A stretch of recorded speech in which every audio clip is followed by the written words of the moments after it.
You can voice your opinion by calling 672-KROE. That's 672-5763. Now, your host for Public Pulse, Floyd Whiting. Good morning and welcome to Public Pulse. Now, the Sturgis Motorcycle Rally has been named the world's largest biker rally by the Guinness Book of World Records. Sturgis is a small town in South Dakota. Its population was measured at 6,796 in 2020 and made it the 16th largest city in South Dakota. Attendance for this rally has historically been around 500,000 people, 500,000 people descending on a town of less than 7,000. Now, it reached a high of over 700,000 people in 2015. Joining me to talk about this and other matters of the road is Wyoming Highway Patrol Lieutenant Eric Jorgensen. Good morning, LT. How's it going, Floyd? It's going very well, sir. How's your summer been so far? It's been flying by. I can't believe it's August already. Let me turn my radio down. Sorry about that. I can't believe my wife was just talking about she's going back to school to do kindergarten registration tomorrow. Oh, wow. And so getting kindergartners ready to go back to school already, and we're like, wow, where did the summer go? It literally flew by. I walked into one of the big box stores and saw that they had all of their back-to-school stuff up on the shelves, and I wondered, there's two types of kids. There's the kids who go in there and they see those folders and those colors, and they think, here we go, excited, ready to get new stuff for the school year. And then there's the kids that were like me. You walk in the door and you see the back-to-school stuff, and it's a dark cloud over the top of the rest of your summer. Oh, yeah. Now, how has the summer been out on the highways so far? Pretty quiet, honestly. It hasn't been, knock on wood, but it's been a pretty quiet summer. I do think, as we talked earlier in the summer, we were curious what fuel prices were going to do for travelers, and I do think it impacted some people. I really do think that there were some people that decided that it just wasn't worth trying to scrape together that much money in fuel to travel across the nation. So I do think that we've seen a bit of reduction in just the number of motorists running up and down the highways. So it has been a little quieter this summer as far as that goes. Still plenty busy, but a little bit less traffic running up and down the road than normal. Now, are you seeing less RVs? Because that's something that I felt that I hadn't seen a lot of. I had a friend head up to Yellowstone earlier this year. He said that he saw a mass reduction in RVs and camper trailers up that way. Do you feel that there's been a reduction in those? Running up down the interstate, yes. I still think we've seen quite a few running up the mountain, locals that are taking their campers up the mountain. I know my camper was up on the mountain just a couple weeks ago, and trying to find a camp spot was still pretty difficult. So, there's still locals that are definitely getting up into the mountains and enjoying that. But up and down the interstate, you don't see near as many as we saw, especially 2020, right? We saw them everywhere. So, we not as many this year for sure. Now, are your troopers reporting kind of, and I don't even know if they would report this, but less family vacation type style situations that they're seeing on the road? The packed station wagon used to be the image. Now it's kind of the packed SUV. Are you seeing less of those individuals out? Man, just right through my mind was National Lampoon's Vacation, right? Yeah, exactly. The family truckster. And so no family trucksters running up and down the road that I've seen recently, but I don't know. I don't know that I could really quantify that or put a number to that as far as family vacations coming here and there and here and there. So I don't know. I don't know that I have a good answer for you on that one, but. Now, before we talk about bikes and some bike safety, what is the most frequent safety violation that you and your troopers see out there on the Wyoming highways? Either between something that is taking people's attention from the road, be it grabbing something to drink, adjusting the radio, and people drifting across the center line. I think that is something that we're seeing a lot of here. People not really staying in their lane, and then obviously getting people to slow down through construction zones. We still have construction everywhere. In fact, I'm sitting in a construction zone right now over in Sundance, and watching traffic and getting people to slow down through these construction zones. I get that it's a little bit of a pain to have to deal with the cones and the reduced lane widths and all that, but we got to get people to slow down so the workers can get the job done that they need to get done. So, and I would say those are probably some of the two big things that we're fighting. And it is a very busy construction year up here within our district. I know that our conversation with Laura Dallas from Wyandotte, they had a lot of projects planned this year. Are you seeing a lot of improvements out there on the highway? I see a lot of orange cones. Yeah. I see a lot of. So the improvements are coming. But, yeah, there is a bunch of construction across I-90. If you go from South Dakota to Montana, there's a lot of bridge repair. There's a lot of road work. We've got that just north of Sheridan right now, right? Where they've got everything coned off and milling and overlaying and redoing the bridges there. So, yeah, as you come across 90, you're going to run into a lot of construction. They've got a big project from Moorcroft towards Sundance right now as well. So, yeah, there's a lot of work being done for sure. Now, as folks can tell, you are on the phone. You're over in Sundance. You are helping out over there with the influx of motorcycles, correct? I am, yep. I figure this is either my 13th or 14th year over here, coming over to help out. And, coming over to help the local law enforcement here, our local troops here, with the influx of bikes. There's a couple big parties. They've got a big party today up at the Montana-Wyoming state line north of Hewlett in little bitty Alzada.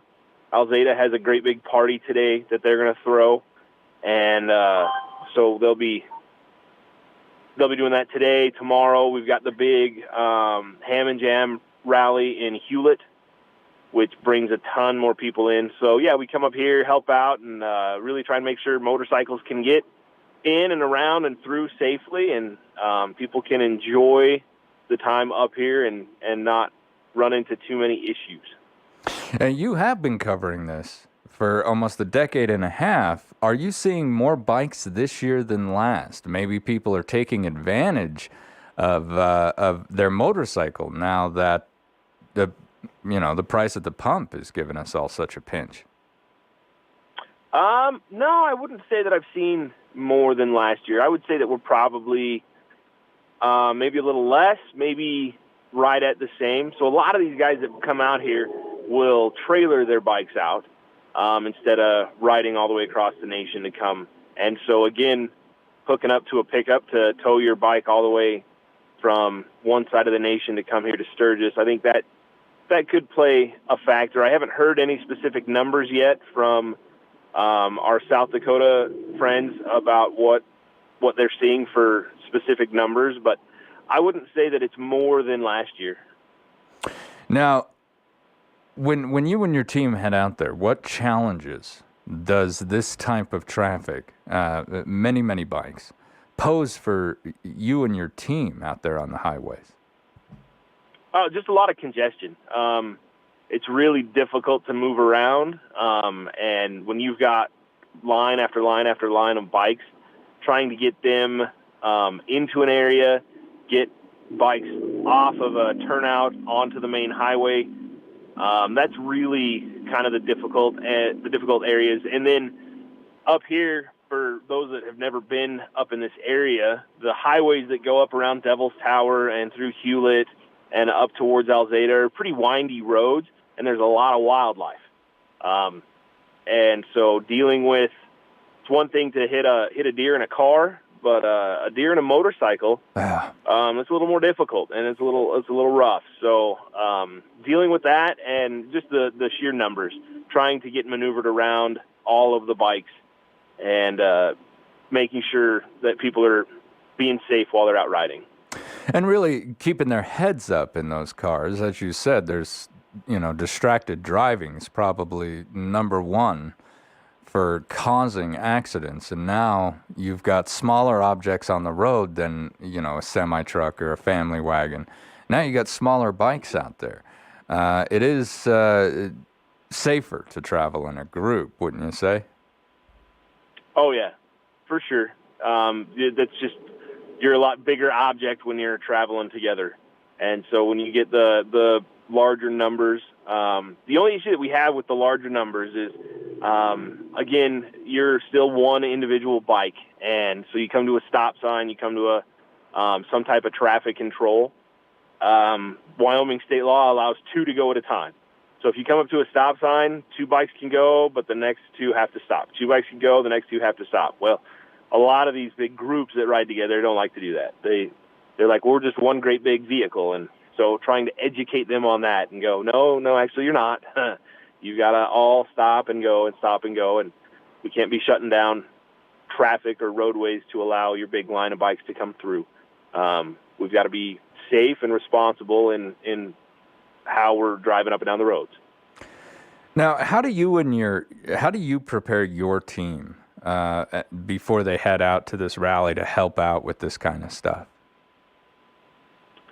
So it's just letting them know what's going on, what intel we have that are coming from our intel analysts with DCI. Are there issues between 2 outlaw motorcycle gangs that we need to be aware of? That are there battles stewing or tempers that are high between 2 different elements? We got to be aware of that kind of stuff. And then it's just kind of getting people set up in different areas. The captain over our squad, Captain Ben Schlosser, he's actually the captain over in Sheridan. He's done a really good job over the last couple of years of kind of setting people up in specific areas. So instead of just roaming around all over the place, you kind of give them an assigned location and say, hey, look, this is your area. Your job is to be as visible as you possibly can through this stretch of road. And that way, if we have a bad crash that comes in or we have some traffic congestion, we've got people that are set up in strategic areas that can respond quickly to those incidences.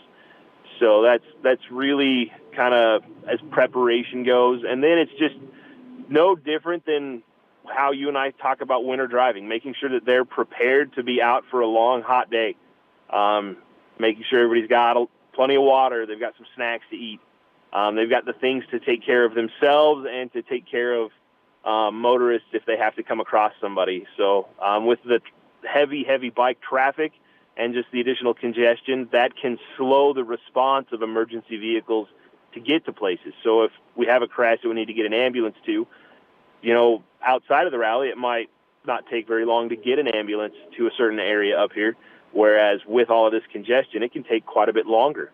So making sure that they're prepared in those areas as well for different situations.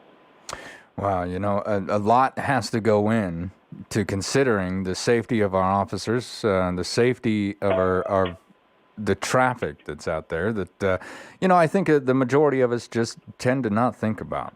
Now, when we return, we're going to continue with our Wyoming Highway Patrol. This is Public Pulse on 930 KROE and 103.9 FM. Sheridan.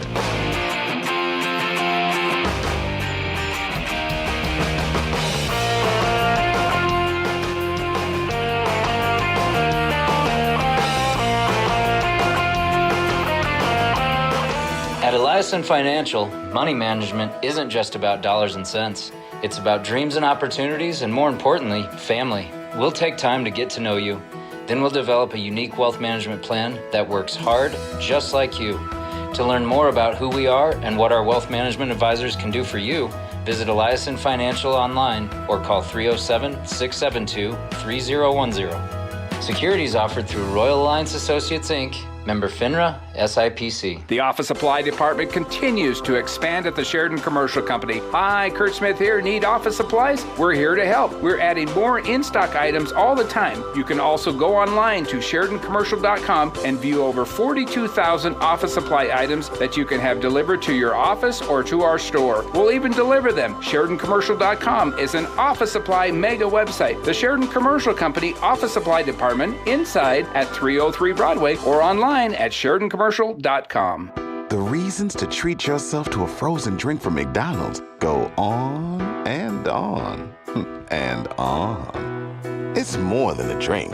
It's a McDonald's drink. New frozen drinks are here at McDonald's. Enjoy flavors like frozen blue raspberry. Right now, only on the app, get an any size frozen drink for just $1.59. Offer valid 7-Eleven to 8/10 at participating U.S. McDonald's. Valid one time a day. Excludes tax. McD app download and registration required. Ba-da-ba-ba-ba. No! Crashing sucks. Do you trust your tires and brakes to protect you? Tires and brakes are crucial to the safety of your vehicle. Midas Tire and Auto can help. They'll inspect your vehicle, let you know what needs attention and what can wait. Plus, right now you could save $100 instantly on Cooper tires and $50 on brake service. Midas Tire and Auto, your first stop for brakes and tires on East Brundage Lane in Sheridan. Project Schoolhouse and Joey's Fly Fishing Foundation are presenting the 2022 Sod Farm Festival Saturday, August 20th from 3 to 9 p.m. Bring your lawn chairs and blankets for an evening of local talent and Forever West songwriter icons. Enjoy libations from Luminous Brewery and food from Stoke Wood-Fired Oven and Beano's. Tickets are $25 in advance at the Weil Theater or $30 at the gate, with net proceeds going to Project Schoolhouse and Joey's Fly Fishing Foundation. Sponsored in part by Sheridan Media. Good morning and welcome back to Public Pulse, brought to you by our friends out there at Alliance and Financial. I'm Floyd Whiting, and this morning I'm speaking with Wyoming Highway Patrol Lieutenant Eric Jorgensen.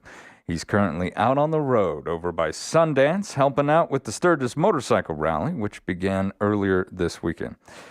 LT, now, the majority of us who have owned a motorcycle within the state of Wyoming are very aware that helmets are optional in our state and in South Dakota, if I remember correctly.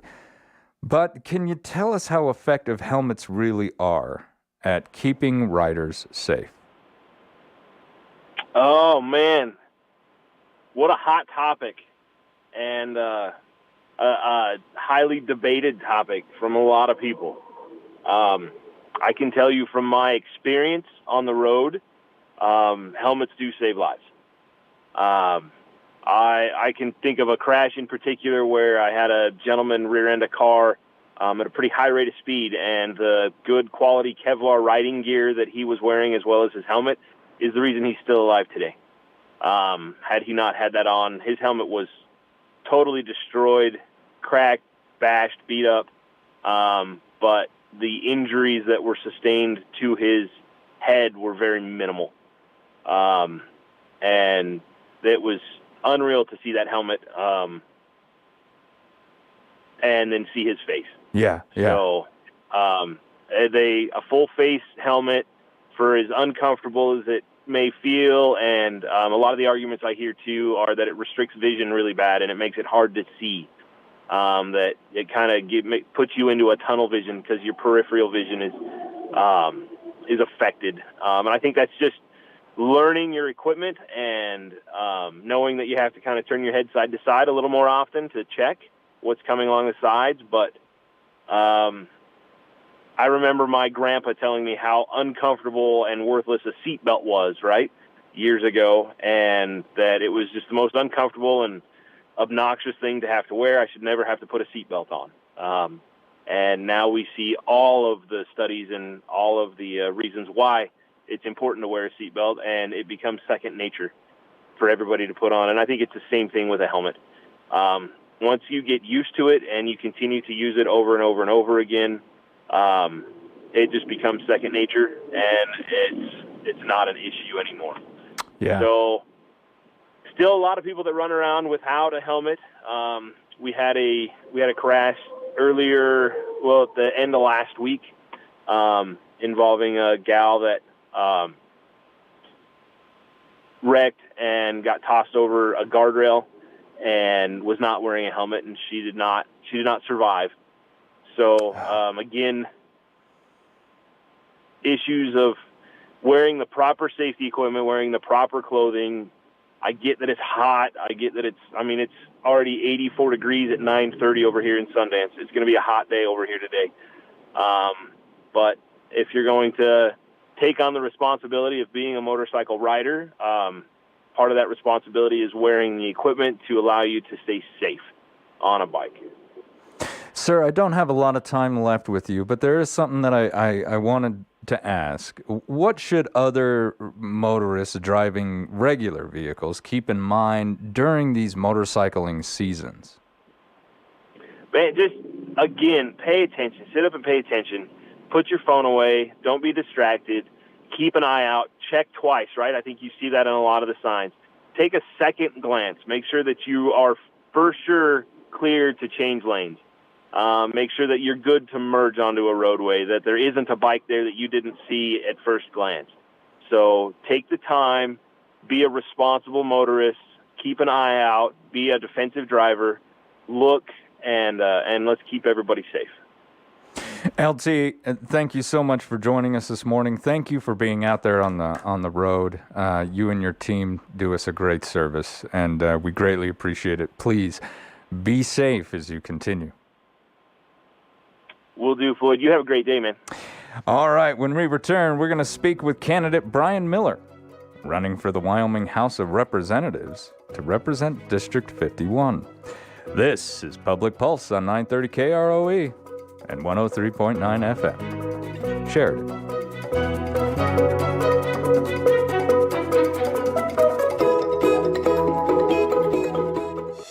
At Eliason Financial, money management isn't just about dollars and cents. It's about dreams and opportunities, and more importantly, family. We'll take time to get to know you. Then we'll develop a unique wealth management plan that works hard, just like you. To learn more about who we are and what our wealth management advisors can do for you, visit Eliason Financial online or call 307-672-3010. Securities offered through Royal Alliance Associates, Inc., member FINRA, SIPC. What is your business worth? Have you considered buying or selling a business? Our certified valuation professionals at Harker Mellinger can help you determine the proper values in gifting, estate planning, and the purchase or sale of your business. This is Chance Harris. Harker Mellinger has been providing professional valuation services for Sheridan area businesses since 1995. Schedule an appointment today to discuss how a business valuation can work for you. Harker Mellinger, 672-0785. Nashville Icons coming to Bighorn Mountain Country. It's the 2021 Forever West Songwriter Festival, August 18th through the 20th. Sparrow Wigwam, Wild Theater, and Sod Farm Festival events will host several legendary songwriters who've written hits for the likes of Brad Paisley, George Strait, Garth Brooks, Chris Young, Hank Williams Jr., Reba McEntire, and Chris Stapleton. The Forever West Songwriter Festival. Find schedule and ticket information at foreverwestfestival.com. The owners and staff at Kane's Funeral Home would like to thank the families of Sheridan and Johnson counties for choosing Kane's and allowing them to serve you during these hard times. Kane Funeral Home makes it their mission to take the stress and uncertainty out of ceremonial services. They own and operate the only crematory in Sheridan County, so your loved one is always in their care. Kane's Funeral Home.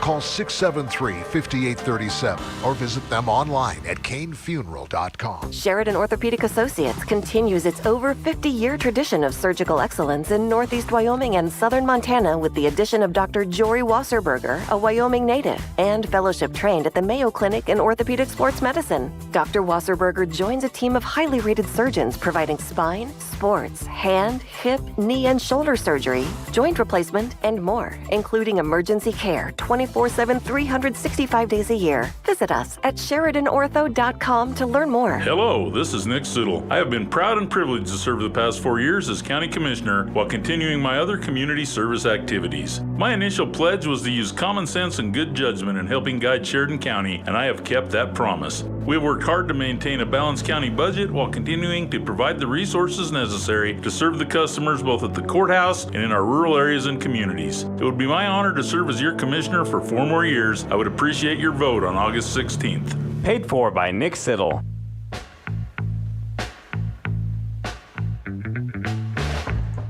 Good morning and welcome back to Public Pulse, brought to you by our friends out there at Eliason Financial.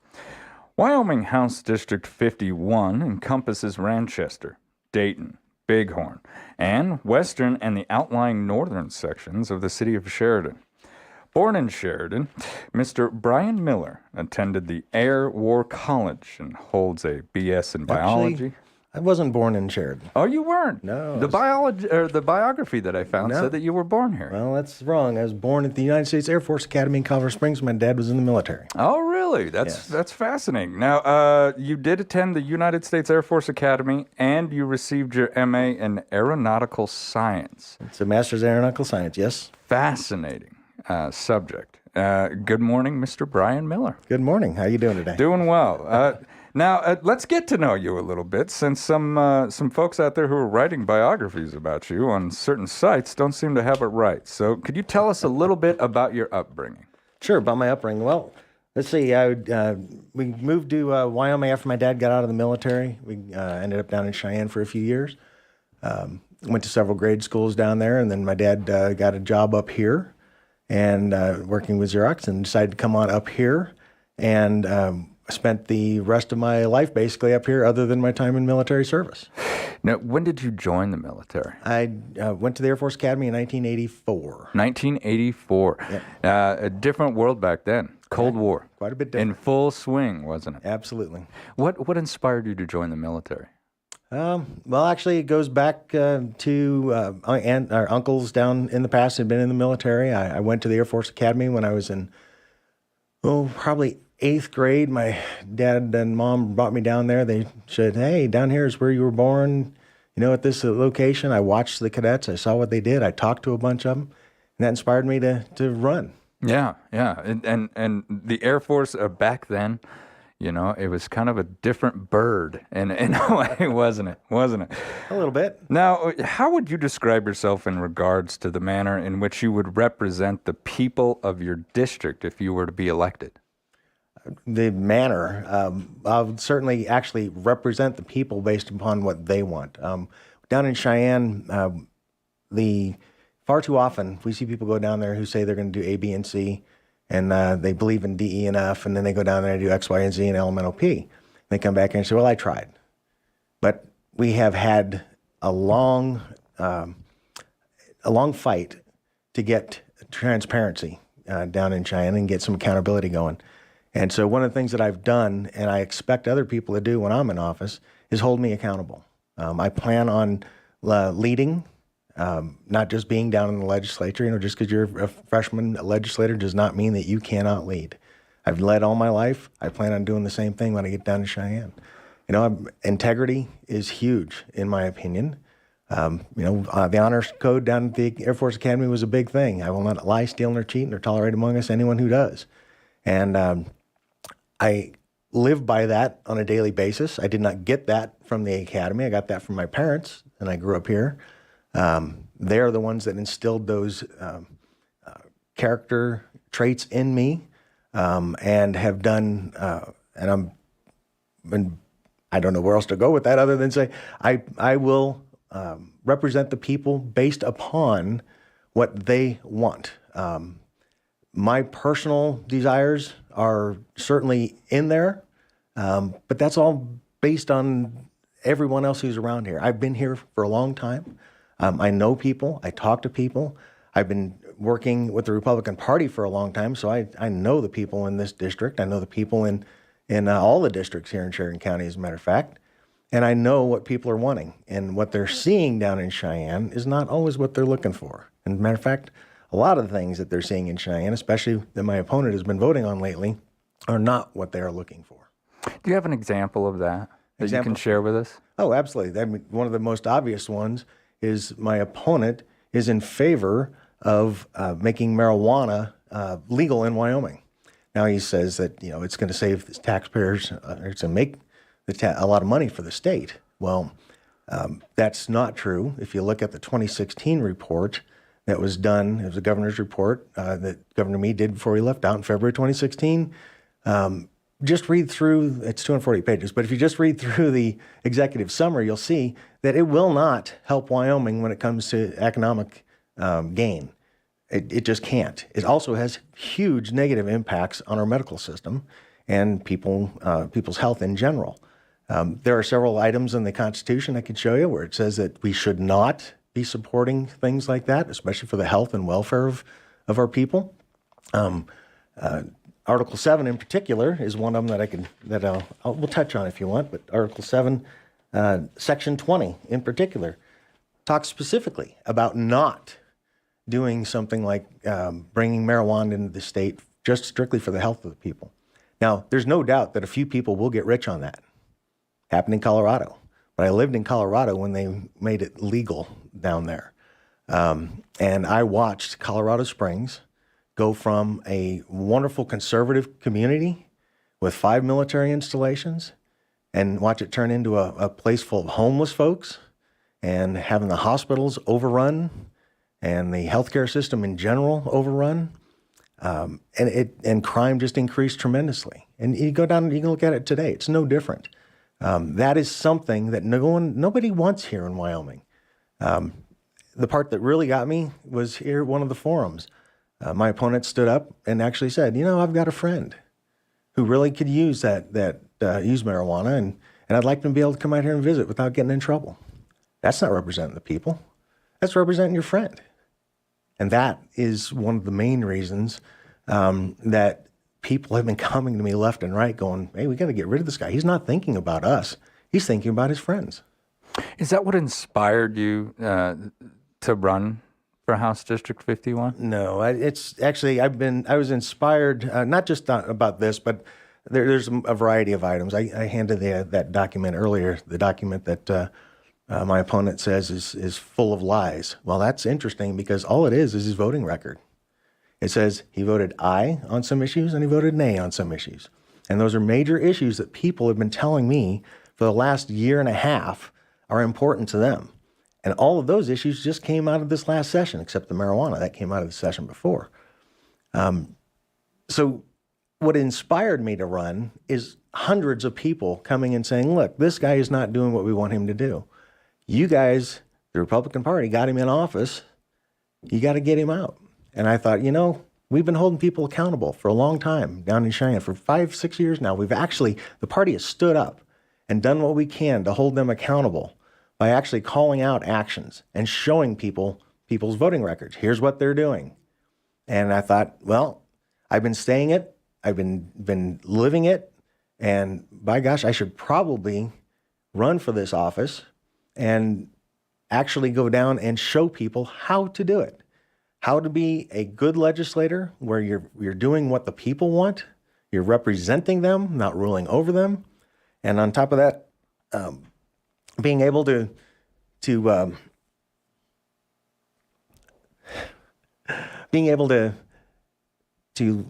be an example and show people that there is a way that you can work with others in the legislature to get things done without giving up your ideals. How would you say the campaign's going so far? Well, I think it's going very well. I've done a ton of door-to-door. Been out just this weekend, on Saturday out in the Dayton area, 210 homes. It was more than that, but 210 homes for sure that they went to over the weekend. Been hitting homes all over the district. This district is, I think, the second or third largest district landmass-wise in the state. So it's big. A lot of ground to cover. A lot of ground to cover, yeah. So I've been out doing that. I've got lots of folks who are helping me, going out and doing the same thing. That has been tremendous. The support has been great. I've run for public office before, and folks have been, oh, yeah, but, you really probably may not have a chance of making that one because it's a federal office and you need a lot of money to do it. Well, this isn't a federal office. This is a local office, and this is an office that we need, and people recognize we need to clean up our own house right now, and they know that I can do that. So I think the campaign's going great. I just saw a flyer again from my opponent, and it specifically states, and I'll read it because it cracks me up. Actually, makes me think that he understands what the issues are with him. He says, I've always run a positive campaign. I'm surprised and disappointed my opponent has chosen to deliberately mislead voters. Interesting. His voting record. I don't say anything else about it other than say this is the voting record, this is what the bill did. He's the one who thinks it's misleading the voters to put his record out there. Says he's going to leave it to others to decide. Good. But I'll tell you, it really ticks me off. And I'd like, and hopefully he'll come to my town hall tonight and we'll talk about it. He's putting here, don't believe the lies he's spreading. I already told you earlier, that's an important part of my life. I do not lie. I will not lie. And this alone is something that makes me think this man is there's even more reason for me to ensure that he's not in that office. If elected at the state legislative level, what can be done to reduce the price of fuel for Wyoming families? Well, there's a lot of things that can be done. First, we can change everything that's going on in Washington, D.C. But I'll tell you what could be done. Why can't the governor do exactly what he did when it came to the pandemic? It's an emergency. This is killing families. This is destroying families. Families cannot afford the gas. They can't afford taxes. I see you have questions on that later. We'll get to that. Why can't the governor say this is an emergency? Wyoming companies that are producing gasoline, guess what? EPA rules are out for 6 months until we get this figured out. Produce gas, get the prices down in Wyoming. Why can't he do that? He can do emergency orders for a whole lot of other things, a lot of other things that sometimes don't matter. I mean, during the pandemic, what were some of the businesses that came back at the beginning? The strip clubs down in Cheyenne, liquor stores, all that kind of stuff came back before and everything else. If he can do an emergency order or release an emergency order for certain items, why not things that really impact us here in Wyoming? It's a long ways between places. People need to have gas to get to work, to take care of their families. And the governor has the power to do that. The legislature could have done something about it this last session, because we all knew it was coming. We've seen this happening. I mean, it's not like the prices just jumped in a couple of weeks. They've been going up for 2 years, ever since this new administration got in office, 18 months anyway. It's been going up and up and up. They could have stopped it earlier. That's up to the governor. If the governor doesn't do it, we get in session in January, maybe the legislature should take action. By basically pushing aside the EPA regulations. And I'm not saying push aside every EPA regulation. I don't want to go out polluting out there, but you know what? Businesses in Wyoming typically do the right thing. They need some guidance, sure, because people will get away with things if they can. But there's no reason that we can't take some of the rules that restrict the production and the sale of fuel and eliminate those in the interim, and maybe for the long term. You know, it depends. Now, many people are feeling the pinch from increased taxes this year. What can be done in the future to help reduce that tax burden on Wyoming's residents? Well, one of the biggest things is property taxes. I mean, you know, bringing down the price of gas helps, but the property taxes is a huge issue. In 1988, we, the people, voted in a amendment change. As a matter of fact, got it right here, Section 11 on property tax, Article 15, Section 11. And when we did that, we set up a system for a three-tiered system, right? Three-tiered tax system. And what it states in here is that all property taxes, except as in this Constitution otherwise provided, shall be uniformly valued at its full value as determined by the legislature. Interesting. Another place down in it, all taxable property will be valued at its full value as defined by the legislature, except, and then it goes on to some issues. What we have grown into is a fair market value system. We didn't vote for that. That was put in by the administrative state. That was put in by the folks who are trying to maximize revenue for the state and get as much as they can from us. So when things like what's happened in boom and bust periods, when houses go up in price or decrease in price, taxes never go down, by the way. When they go up in price, especially like it has here in this pandemic, when they go up in price large amounts, we are not only being taxed on unrealized capital gains, and oh, by the way, the IRS doesn't even do that because they know that's unconstitutional. I can tell you how we got there too if you want. If we had more time, I'd talk to you about this because I've researched this exhaustively. Bottom line, I guess, what I want to say is property taxes can be fixed rather simply. My opponent voted against doing the study that specifically, and I can tell you exactly what the study said because he will say, oh, it was just a study. No, it was not just a study. It was a study on the regulatory and procedural changes necessary to convert Wyoming's property tax system to a tax-based system on the acquisition value of property, which is exactly what I want to do. It's exactly opposite of what he said he was going to do until he saw my platform, and I'd basically adopted the whole thing after I'd put it out in the public.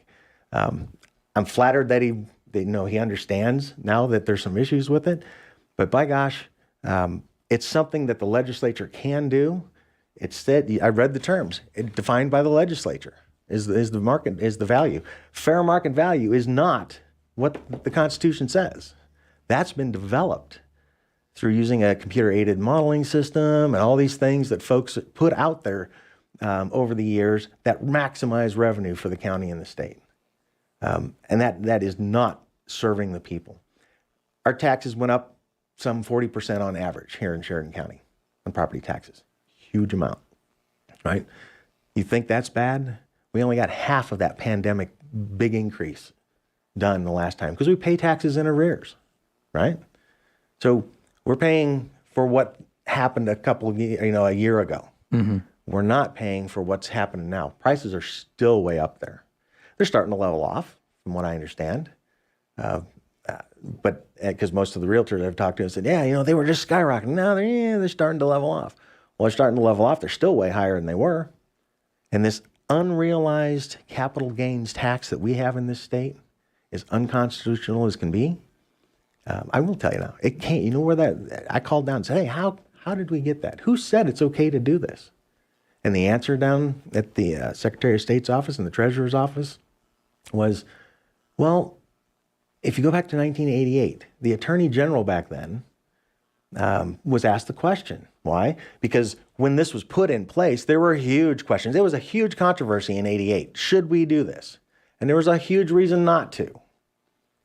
But the way the bill was written, the way the amendment was written, it didn't sound like it was going to be that painful, except for the fact that we added the Wyoming Administrative Procedures Act would be what implements it, which means unelected bureaucrats who are trying to make the most money for the state are the ones that implemented it. The legislature has not done its due diligence in restricting that group, and that's what we need to do.